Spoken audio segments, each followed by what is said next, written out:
Red Sox trade talks are escalating, and a new report reveals a move for the Boston Red Sox to acquire an all-star caliber first baseman from the Atlanta Braves.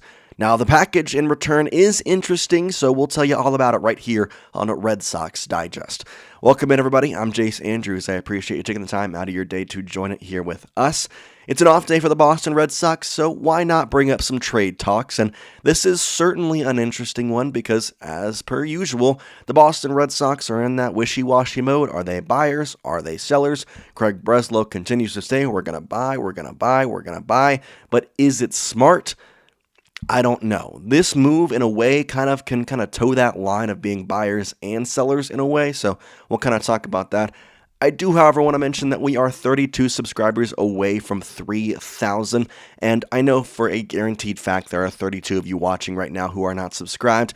I would really, really appreciate it. It would mean the world if we could hit 3,000 subscribers before Friday, so if you don't mind, go down there and hit that subscribe button. We're also going to be ramping up content as we get closer and closer to the MLB trade deadline, and plus, the Red Sox are going to make a trade one way or another, and you're not going to want to miss what happens. We'll have it to you first here on Red Sox Digest. We'll talk about the records first because it's an interesting one. The Boston Red Sox are 43-45, 2 games below 500. Even though they've kind of been up and around 500, they've gone above a little bit, they've gone below a little bit for pretty much the entire season. The good news is 6 games back is not an insurmountable number of games to come and try and take the East because, quite frankly, the Blue Jays have played fantastic and have tied the Yankees now, and the Rays have had a couple winning streaks to kind of put them in the position they are in now. The Red Sox, in fact, are a good week or two away from competing in the AL East. That's a good thing, and you also have to remember, Alex Bregman is on his way back. Now, I don't know how much help Masataka Yoshida will be, but he is also on his way back. And for that reason, you also look at the wild card and see that the Red Sox are 3 games back of a spot there with the Seattle Mariners holding in at 45-41, and that's a team that you have beaten this year. Now, the Rangers, you played them early on in the season, and we obviously know the Angels I don't think they're a good team. However, they are still ahead of you in the AL wildcard race because, quite frankly, the AL is just not good this year. And that is exactly why the Red Sox are even talking about being buyers at this current time because you do have Alex Bregman coming back. You do have reinforcements coming to this roster, and, there could be a push. This trade is an interesting one, though, because, yeah, you get an all-star caliber first baseman, but you're giving up a Jarren Duran, a Walker Buehler. So that's an interesting one, and that's where we go to today's report. Red Sox trade idea lands a $168 million all-star to solve first base problem. Now, a couple things to note about this headline. $160 million is something that I do not care about. We traded Rafael Devers. We need to spend money. I don't care. That's whatever.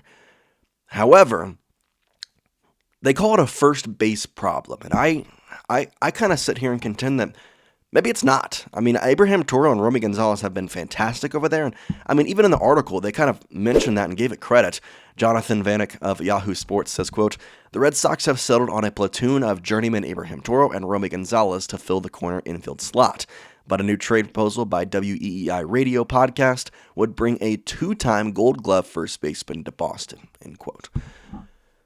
Okay, yeah, I understand that Abraham Toro is not like the guy at first base, like, oh yeah, that's the long-term solution, but we also see that Christian Campbell is getting work down there at first base. We also see that Masataka Yoshida is even getting work down there at first base in AAA Worcester. So I don't know how much of a problem the Red Sox see it as, but I do understand from an outside perspective, the first base situation is not exactly like the greatest for the Boston Red Sox.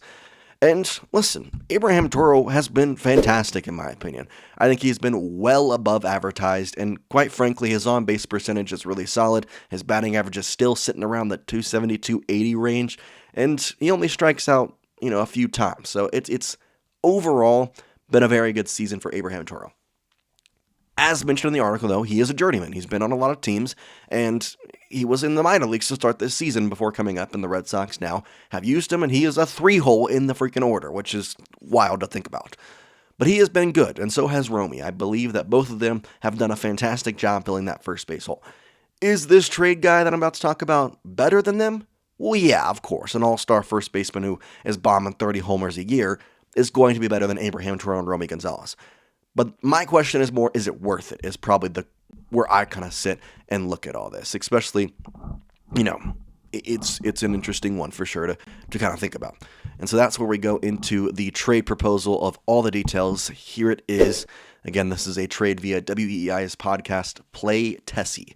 And the quote is, the trade pitch would send Buehler and outfielder Jarren Duran to the Atlanta Braves and bring back a package highlighted by two-time All-Star first baseman Matt Olson, along with southpaw reliever Dylan Lee, and another left-handed pitcher, 18-year-old minor leaguer Cam Caminetti, I believe is the way you say that, the Braves' #1 overall prospect, although he is just 18 years old. By the way, Dylan Lee, a very good guy, he's got a 2-point whatever ERA. We'll talk about him in a moment, but Matt Olson comes back to the Boston Red Sox, but you're giving up Jarren Duran, you're giving up Walker Buehler, which, honestly, I think this is a good trade for the Red Sox. I'm going to start with that the Red Sox by far win this trade by getting a reliever and a first baseman for Duran, who, I mean, I love Duran. Don't get me wrong, I don't want to trade him. But he is struggling this year. He has not been the Duran that we saw from the year prior or even back in 2023. He hasn't been to that level. I still think he is going to be a second half guy that is going to help the Red Sox, and he is starting to kind of pick up. And as we hear on the broadcast on Nesson and on WEI, I mean, you hear it all the time from Dave O'Brien or both of the Wills on the radio call. When Jarren Duran goes, this offense goes. I can't tell you how many times I've heard Will Fleming or Will Middlebrooks or Dave O'Brien say that. Like, it's just, they just say it all the time. And it has to have some backing to it because it's true. When the Red Sox win, usually Jarren Duran is a part of it in some way. But you can't contend that this season has not been a struggle for him. In 87 games, he is batting .253 with a .312 on base percentage, .409 slug, and his OPS is at a low for the past two seasons and is honestly nearing his 2022 season in which he batted at .221. So the fact of the matter is Jarren Duran having a great year? No. Is he even having a formidable year to like the past years? Probably not, but I don't think he is as bad as we are thinking because he's a leadoff bat. He's speedy. Yeah, he hasn't been the greatest fielder this year, but he covers a lot of ground in the outfield. The biggest problem is our expectations of him last year did go a little high. All-Star Game MVP, 111 runs on 191 hits, 48 doubles. He was absolutely fantastic, even though the year prior he was that good as well before getting injured. And so, I think that's the biggest heartthrob with the Red Sox is Jarren Duran, we know what he is capable of. He knows what he's capable of. If you listen to his interview on Section 10, he knows he's struggling. He knows he's capable of more, but it's baseball. It's hard. It is a fluid sport where you play every single day, and if you get on a low streak, it's going to continue for a long time, and unfortunately, that's just what happened with Jarren Duran. Now, Walker Buehler, on the other hand, that guy's just not been great, but at the same time, the Braves have a very good pitching staff. Now, Spencer Schwellenbach has just gone on the injured list with a broken bone somewhere.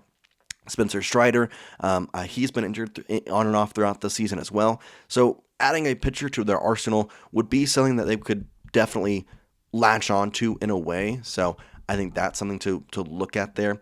Obviously, we know the capabilities of Matt Olson. Like, we know what this guy is capable of. 369 on base percentage, and of course, 85 hits. He does strike out 85 times as well. 16 homers on this season, and he's 31 years old. Before we go any further, I'll ask you the question that I ask myself every time we do a video like this. Would you make this trade? Let me know in the comment section down below. Is this something that you would do? Or is this a trade that you're saying, I don't know about that. I don't think that's a good one to do. Let me know down in the comment section if this is something you would do. I'll start by saying this. I kind of said it in the video. Is this a good trade for the Red Sox? Is it a winning trade for the Red Sox? 100%. You're giving up Jarren Duran, who's struggling, and Walker Buehler, who's been terrible, for Matt Olson, a great lefty reliever who we'll talk about in just a second, and a prospect, and not any prospect, a #1 prospect who is doing decently well in low A. But as a fan, and I'll say that right away, that this is going to be a little biased, I love Jarren Duran, and I think Alex Bregman is going to be a huge boost to this team. I think Romy Gonzalez and I think that Abraham Toro have both been great for this team. And so, I don't know that it's worth it to go out and get Matt Olson. That's kind of where I'm sitting at. The reliever is also a good guy to mention because in his past 2 seasons, he has been fantastic. A 2.37 ERA this season in 39 appearances, and then a 2.11 ERA last year in 52 appearances. He also has a lot of holds. He's pitched in high-level situations, and quite frankly, I think he could be a very good addition to the Red Sox bullpen, especially since he's being a lefty. And quite honest, we saw last night, Greg Weissert is going down the drain, and they have used him way too much to the point where he's not good anymore. Like, he was great at the beginning of the season, and now he can't do anything to save his life. The grand slam last night was, oh my gosh, don't get me started. Either way, though, this is an interesting trade, especially when you include the 18-year-old prospect in this, Cam Cametti. Camenetti is maybe, I don't know. Either way, he was a 24th overall pick in this past year's draft, 2024, and he's got a 4.97 ERA in this year's MILB season. He's 18 years old. He's 6'2", 195. He's got the pitching that you kind of expect from a guy like him, but he's in single A, and his whip is great and all that, but again, he's in single A. I just don't know how this trade would be that valuable before seeing what the Red Sox look like in a couple weeks. I also contend that Jarren Duran is more valuable than people think, and that's where we have this quote from Nate Gordon from Play Tessie, who said on the podcast, quote, "If the Red Sox are going to trade Duran, the ask needs to be high, adding a middle-of-the-order bat, a great controllable lefty reliever, and a 2024 first-round pitching prospect, plus shedding Buehler's remaining salary. It would tempt me," end quote. Would it tempt you? Because I love Duran, and yes, this trade would be good, but I don't know. When I look at these standing and see we're 3 games back of a playoff spot right now, as wild as that is to think, we are 3 games back of a playoff spot. If this team can just figure it out and stop playing Little League baseball, we're there.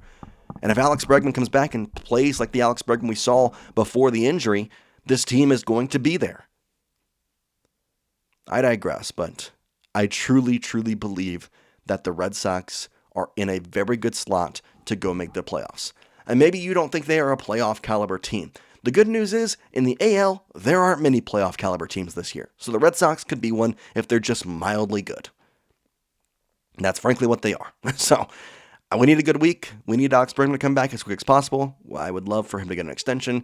Masataka Yoshida could be a good guy to have back on this roster as well. But I don't think I'm making this trade this time. I would like to see this season out a little bit further, closer to the trade deadline. And if, a week or 2 from now, the Red Sox are 6 games back, still kind of spiraling after the All-Star break, it's not going well. Okay, in that case, fair enough. But as of right now, I'm good. I'm going to wait and see what happens with this team.